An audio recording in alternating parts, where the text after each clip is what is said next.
નમસ્કાર, આપ જોઈ રહ્યા છો spark today news. Junagadh nature first દ્વારા પરિક્રમા રૂટ પર નાટકો કરી પ્લાસ્ટિકનો ઉપયોગ ન કરવા લોકોને સમજાવ્યા। ગિરનારની લીલી પરિક્રમાના ભવનાથ, ઝીણા બાવાની મઢી, માણવેલા ઘોડી, બોરદેવીના રૂટ પર નાટકો યોજાયા।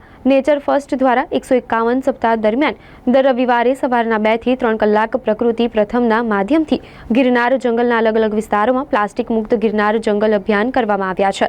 તેમજ વૃક્ષો વાવવા અને તે વૃક્ષોને ઉછેરવા સહિત પરિક્રમા તથા શિવરાત્રી મેળા દરમિયાન યાત્રાળુઓને પ્લાસ્ટિક ન વાપરવા સમજાવી અને કાપડની થેલીઓનું વિતરણ પણ કરવામાં આવે છે। ત્યારે તાજેતરમાં જ ગિરનાર જંગલમાં લીલી પરિક્રમા થઈ હતી, જેમાં 7.50 લાખ જેટલા લોકોએ આ પરિક્રમા પૂર્ણ કરેલ હોય અને પરિક્રમા દરમિયાન તંત્ર દ્વારા પ્લાસ્ટિક જંગલમાં ન લઈ જવું તથા પ્લાસ્ટિક જંગલમાં ન ફેંકવું સહિતના આદેશો કરવામાં આવ્યા હતા।